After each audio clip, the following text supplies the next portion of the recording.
been doing a lot more fab stuff.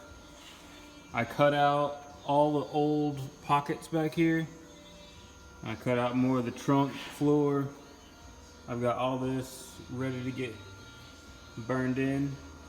This side's already done. I did these front ones first, but I've got these back ones I'm about to burn in real quick. I just wanted to take a little video real quick. Like, I cut a bunch of that, all that bracing out, because it's a roll cage car now. I don't really need all that. But where the firewall used to be now, I'll clean that all up on both sides. I mean, I still gotta clean it up a little bit more before I start putting stuff back. But on this, I kept this all intact. The what is this called? Yeah, the core support. I kept it all intact so I could find out where my bolt. So, as y'all can see, I've been cut happy, but it's stuff that really needed to be done. It's not like I'm just out here cutting stuff for fun. I really needed to get something done with this trunk, up with the firewall and the dash and everything. It was just something that had to be done. So I know it makes it look way worse and way behind, but it was stuff that was eventually going to be done anyway. If I didn't do it whenever I first built the car, it would have to be done very, very soon after, which would suck because then I'd have to tear the car all apart again.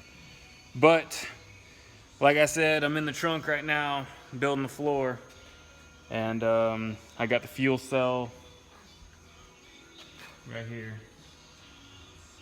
I've got that all mocked up and ready to go. I already had it mocked up before, but I changed a couple things, so I wanted to make sure it still fit right. And now I've got this all lined up, all measured out, so this is all level and measured, and I'll be able to put sheet metal. I'm gonna put sheet metal up to this point right here, and then I'm gonna put sheet metal up to this point, and where the actual fuel cell center is, there's gonna be like a weather stripping on this part. It's gonna be, you know, bare underneath there, and then the sump can, because it's got a sump that drops down, the sump can go, you know, under here, and I'll be able to close this all off, and no smoke's gonna come in the car whenever I do a burnout. That was the main thing I really was kind of worried about, was having a bunch of smoke in the car or whatever. I'm actually about to drop all the rear end and suspension out of the rear also. I've got to put the third member in. I've got a third member, and I've got to measure for my drive shaft also. But this motor and transmission, the motor's going to the machine shop. The transmission is pretty much just a case, just for mock-up. I'm gonna buy an aftermarket transmission for it. I'm not gonna run, this is literally a stock 1964 Power Glide. So I'm gonna go with a brand new one that's actually built and pretty nasty. So no more cowl up here, no more dash, no more firewall. It's all gonna be aftermarket, and it's gonna be super clean. No more rust. That was the main thing that caused all this. Tons of rust from this car sitting for like 10 years in my parents' backyard, my sister's backyard. It just kept moving to different places. So I'm gonna do a tube front end to you know, hold the radiator and intercooler and all that stuff. But looks worse, but it's gonna be 10 times better. So I'm happy that I took this step. And then body work is about to start also.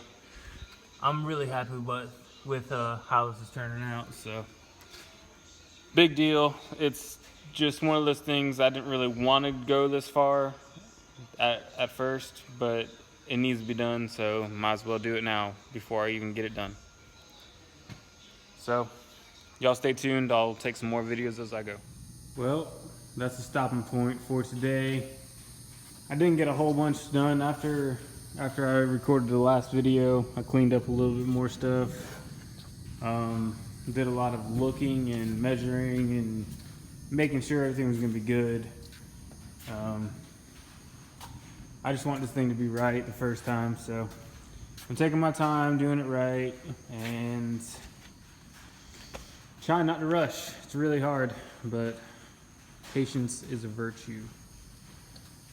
Hold on. So that's it for today, with the nightmare anyway. I've also got this other project that some of y'all have seen. It was a T-bucket body, but now I've decided we're gonna go and make it a roadster truck. So this is it. We got big block, some 16s up front, some tall skinnies, another glide, some militaries, 920s. These are actually about 41 inches tall. And then this thing is gonna be on bags, 9-inch forward, and it's gonna lay body. So, should be pretty serious. So, y'all stick around. It's gonna be a completely customized chassis, never been done before the way I've seen it, or the way I'm picturing. So, keep in mind, that's coming soon. The nightmare looking really bad right now, but it's moving in the right direction. Y'all have a great night. Here comes the rain, so time for me to run back to the house.